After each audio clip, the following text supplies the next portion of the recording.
I want to tell you about two people I know. Same $80,000 salary, same city, same job title, same employer, same benefits package, same 401k plan, same September morning. They parked in the same lot, badged into the same building, and sat through the same new employee orientation in the same conference room on the same first day of work. One of them is going to retire at 58 with $2.1 million in invested assets and spend the last 2 decades of his life doing exactly what he wants with exactly the people he wants to spend time with. The other will still be at his desk at 72, running numbers on a retirement that keeps feeling almost close enough to reach, calculating whether he can afford to stop yet, watching his body slow down inside a job that was fine at 35 and is quietly grinding him down at 65. 14 years. That's the gap between them. And the gap has nothing to do with income, nothing to do with luck, nothing to do with one of them being smarter, harder working, more disciplined, or more deserving. The gap was created by 4 decisions, 4 specific, structural, completely ordinary-looking decisions that each of them made in the first decade of their career, when neither of them had any idea those were the decisions that mattered. I know this because one of those 2 people is me. My name is Arthur. And this is what I did differently. Here's the frame. At $80,000 a year after federal and state taxes, the average take-home pay lands somewhere between $57,000 and $63,000 depending on your state. Call it $60,000. That's $5,000 per month hitting your bank account, and every month $5,000 arrives. And every month the financial system that exists around you has a detailed, well-funded, behaviorally optimized plan for where that money goes. Your landlord or mortgage servicer wants a piece. Your car lender wants a piece. Your insurance company wants a piece. The subscription economy wants 17 small pieces. The credit card company wants a piece, plus interest. The restaurant industry wants a piece. The retail industry wants a piece. Amazon wants a piece at 11 p.m. when your defenses are down. After all of them are done, there are 2 things that determine whether you retire at 58 or 72. How much of your $5,000 you redirect before the system gets to it, and where that redirected money goes for the next 30 years. That's it. That's the entire game. 2 variables. Redirect how much and redirect where. The rest, the car you drive, the neighborhood you live in, the restaurant you eat at, those things feel like the game. They're not. They're just the noise the system makes while it moves your money from your account to someone else's. Now let me show you what the 2 versions of that game look like from the inside. My name is Arthur, and Daniel is the friend I started that job with. We graduated from the same state university in 2005. Same degree, same job fair, same company, a regional logistics firm in the Midwest paying $52,000 to entry-level operations analyst. By 2010, both of us had received standard merit increases and were earning $72,000. By 2015, $87,000. Our career trajectories were essentially identical. Our incomes were essentially identical. Our company's 401k plan was identical because it was literally the same plan. 30 years after we both walked into that building on the same morning, I have $2.1 million in invested assets. Daniel does not. Here's how that happened. Decision 1. The enrollment default. It's September 2005. Daniel and I have just received our new employee packets. The HR representative explains the 401k plan. The company matches 50 cents on every dollar we contribute, up to 6% of salary. She tells us we can contribute anywhere from 1% up to the IRS annual maximum. The default enrollment, she mentions while also handing us health insurance forms and a parking pass and a laptop and a building access card and 17 other things all happening simultaneously. On our first week at a new job, the default enrollment is 3%. We both nod. We both fill out the form. We both pick 3%. That's $1,560 per year going into the 401k. The company matches half of 6%, so 3%, which is another $1,560. Total annual contribution, $3,120. In November, I logged back into the HR portal for an unrelated reason and noticed the investment fund I'd been auto-enrolled into, a target date 2045 fund. I looked at the expense ratio. It was 0.78%. I spent 20 minutes going through the plan's other options and found a total stock market index fund at 0.04%. I also noticed the company match went up to 6% and I was only contributing 3%. I changed my contribution to 10%. I moved my allocation to the index fund. I logged out. Daniel never logged back in. The default was fine. He was 23 years old and retirement was something people in his parents' generation thought about. He had student loans. He had an apartment to furnish. He had a life to set up. 3% felt responsible. 3% was what the form suggested. He was contributing. He was being an adult. Let me show you what those two decisions produced, because the numbers are not subtle. By 2010, 5 years in, I was earning $72,000 and contributing 10% or $7,200 per year. The company contributed another 3% or $2,160. Total annual contribution, $9,360. My balance, after 5 years of market growth averaging roughly 7% net of my 0.04% fee, was approximately $54,000. Daniel was still at 3%. He was contributing $2,160 per year. The company matched $2,160. Total annual contribution, $4,320. His balance, growing at roughly 6.2% after the 0.78% fee drag, was approximately $23,000. Same salary, same company, same market. 5 years in, the gap was $31,000. And the gap was not growing linearly, it was compounding. That $31,000 was earning returns. Those returns were earning returns. The machine was running. Daniel's machine was running too, just smaller and with a higher friction tax grinding on every dollar every year. Here is the number that tends to land hardest.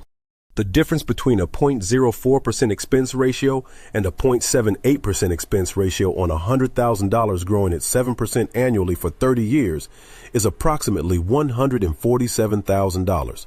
That is not the fee itself. That is what the fee cost you in compounding returns you never see because they were extracted before they ever appeared in your balance. 0.74 percentage points, not 74%, 0.74%, $147,000, quietly, invisibly, every single year, without anyone ever explaining it to you. It was disclosed in a footnote on page 11 of a document nobody reads. Decision 2, when we gave ourselves a raise. By 2012, both of us had been promoted. I was earning $79,000. Daniel was earning $78,500, effectively identical, and we were both in our late 20s, which meant something specific was happening in our environment. Friends were buying houses, people were driving newer cars, apartments were getting bigger, restaurants were getting more expensive. The visible signals of adult financial success were everywhere, and they were within reach, and the emotional pull toward them was real and legitimate and completely human. Both of us felt it. This is lifestyle inflation. I'm not going to waste your time warning you it exists. You know it exists. You felt it. The more interesting question is why two people who feel the same pressure respond differently. And the answer is almost never willpower. I don't have better willpower than Daniel. I'm not more disciplined. I'm not less tempted. What I had was a specific mental model I picked up somewhere, probably from a long article I read during a slow afternoon at work. The model is this. Every dollar of permanent lifestyle upgrade you lock in costs roughly 25 times the annual amount in invested assets to sustain in retirement. A $500 monthly upgrade is $6,000 per year times 25. That's $150,000 in additional retirement assets required to fund that upgrade forever. I called it the multiplication rule. I didn't invent it. It comes from the standard math of a 4% safe withdrawal rate. But I applied it concretely before making lifestyle decisions. When I upgraded my apartment from $950 to $1,450 per month, I ran the question. Monthly difference, $500. Annual cost, $6,000. Portfolio equivalent, $150,000. I upgraded anyway because the better apartment was worth it and I could genuinely absorb it. But I raised my 401k contribution rate the same month to reflect the new math. I applied the multiplication rule to every major lifestyle decision for the next decade. The upgrade was always available. I just built the portfolio position first or simultaneously. Daniel didn't have this model. Daniel had the other model, the one that comes pre-installed on every human being by default. He earned more, so he could afford more. He got promoted, so he deserved to live like it. This is when you stop pinching pennies, in your late 20s, when things are starting to work out. And every piece of that is emotionally reasonable. It made complete sense in the context of his daily life. I understood it because I felt the same pull. I just had a number attached to the decision before I made it. By 2015, Daniel's monthly expenses had scaled nearly proportionally with his income. His lifestyle was genuinely better, more comfortable, more enjoyable, more socially connected, and his savings rate was approximately where it was when he started. By 2015, my investment portfolio was approximately $185,000. Daniel's was approximately $65,000. Same income for 10 years. The gap was $120,000 and accelerating. Decision 3, the debt architecture. In 2016, both of us bought houses. Same city, same price range, $290,000. Both put 10% down. Both took 30-year mortgages at approximately 3.7%. Monthly principal and interest payment, roughly $1,200. This decision was essentially identical. And then something subtle happened in how each of us interacted with that debt over the following years.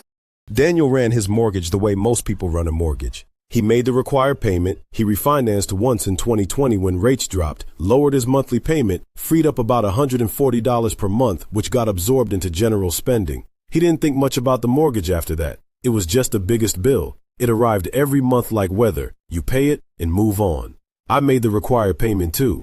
But in 2018, I ran a calculation I've been putting off. A 30-year mortgage at 3.7% meant I'd pay approximately $152,000 in interest over the full life of the loan, on top of the $261,000 principal. I had no particular desire to pay it off early. That wasn't the point. The point was that I now had a complete picture of what long-term debt cost in total, not just monthly. And that total picture changed how I evaluated every other debt decision going forward. When my car lease came up in 2019, I ran the same calculation. Leasing a $33,000 vehicle at $399 a month for 36 months, then repeating that cycle indefinitely for the rest of my driving life. Total transportation cost over 9 years, approximately $43,000. Zero equity at the end of each cycle. Nothing to show. The meter just keeps running. Versus buying a 3-year-old certified pre-owned vehicle for $20,000, financing it for 36 months, paying it off, and driving it for 5 more years. Total cost for the same 8-year window, approximately $22,000, including maintenance. With an asset worth $5,000 to $7,000 at the end of it, I bought the used car. I took the $200 monthly difference versus the lease payment and routed it to a brokerage account automatically. Daniel leased. It was what he'd done before. The payment was manageable. He liked driving something new. This is not a moral failure. It's the default path. The path with the least resistance and the most social reinforcement. Most people in his neighborhood leased. The dealership made it effortless. Nobody in his life ever laid out the cumulative math of the cycle he was entering every 36 months. By 2020, my total invested assets were approximately $430,000. Daniel's were approximately $135,000. Same income. 15 years.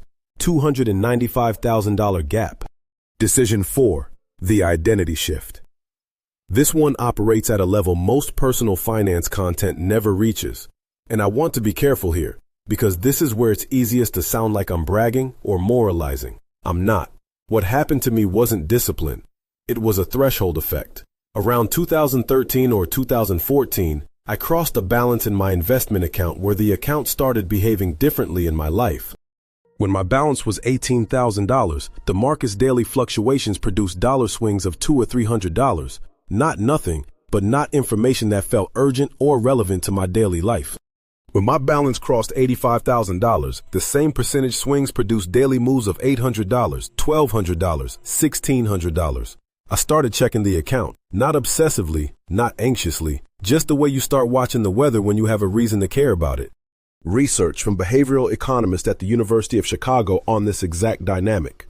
People's engagement with investment accounts correlates far more strongly with absolute dollar volatility than with percentage returns. An $85,000 account moving 1% in a day feels categorically different from a $10,000 account moving 1%, even though the percentage is identical. The dollar amount commands attention. And attention is what converts a person from someone who has an investment account into someone who thinks of themselves as an investor. I started reading, not obsessively, not as a second job, just the way you start reading more about a subject once it becomes real and relevant to your actual life. I learned about asset allocation. I learned about Roth conversions and the income thresholds that make them valuable. I learned about health savings accounts used as a triple tax advantage investment vehicle instead of a simple medical debit card. I learned about I-bonds during the inflation spike of 2022. None of this made me a financial expert. It made me a person who understood the tools available and used them deliberately instead of letting the defaults do the using. Daniel, whose account balance stayed in a range where the daily movements were small enough to be ignorable, stayed in the relationship most people have with their 401k. It's there, it's probably growing. He doesn't check it much because checking it when the market drops makes him anxious, so mostly he doesn't look. He wasn't making bad decisions actively. He was making no decisions, which in a system designed around defaults that favor the institution holding your money is functionally the same as making bad decisions very slowly and quietly over a very long time. By 2025, 20 years after that same September morning, my total invested assets are approximately $920,000. Daniel's are approximately $300,000. At a 7% average annual return, my $920,000 doubles every 10.3 years without me adding another dollar. With my current contribution rate maintained for another decade, I crossed $2.1 million at 58. Daniel's $300,000 at the same expected return, with his current contribution rate, projects to approximately $690,000 by the time he's 58. At a 4% safe withdrawal rate, $690,000 supports roughly $27,600 per year in retirement income, before taxes, before inflation adjustment, before healthcare costs that no one can fully predict but everyone knows go in one direction. The math says Daniel is not retiring at 58. I want to stop here because if I don't, this story turns into a lecture about discipline and sacrifice. That's not what it is. I didn't live like a monk. I traveled, I ate at good restaurants, I upgraded my apartment, I bought things I wanted. I lived a full life that looked from the outside very similar to Daniel's. I just made 4 structural decisions in the first decade of my career that the compounding engine had 30 years to amplify into a 14-year gap in when each of us gets to stop trading our time for money. Daniel didn't fail. He made the default choices, the ones the system was designed for him to make. The choices that kept him spending at a level that made the people on the other side of every transaction very profitable. He wasn't irrational. He was exactly as human as I am. The system was just built for that. What to do about it right now? Let me be specific, because theory that doesn't translate into action by Thursday is just entertainment. First, open your 401k portal this week and find 3 numbers: your current contribution rate, your expense ratios, and your default fund allocation. If you were auto-enrolled and never changed anything, there is a high probability you're sitting at 3 to 5% contribution with a 0.5 to 1% expense ratio in a target date fund you never actually chose. Your employer match likely requires you to contribute at a minimum of 5 or 6% to capture the full match. If you're contributing 3%, you are leaving free compensation on the table right now, today, not theoretically. Find the lowest cost index fund in your plan. For most corporate 401k plans, there is a total market or S&P 500 index fund with an expense ratio under 0.1%. Move your allocation there. This takes 15 minutes. It is the highest return per hour activity available to most working people. Second, calculate your actual savings rate. Add up everything you save or invest monthly across all accounts, 401k, IRA, brokerage, HSA. Divide by your gross monthly income. If that number is below 15%, you are building Daniel's outcome on your current trajectory. That is not a judgment, it's math. If you can't get to 15% right now because your expenses don't allow it, that's real and valid and you start from where you are. But know the number, see the gap, understand what it costs over time at the current rate. Third, apply the multiplication rule before your next major lifestyle upgrade. Monthly cost increase times 12 times 25. That's the investment portfolio you need to fund that upgrade permanently in retirement. Sometimes the upgrade is worth it anyway, and you can genuinely absorb it. Sometimes when you see the number written out, you upgrade something different first. You decide. Just see the number before you sign anything.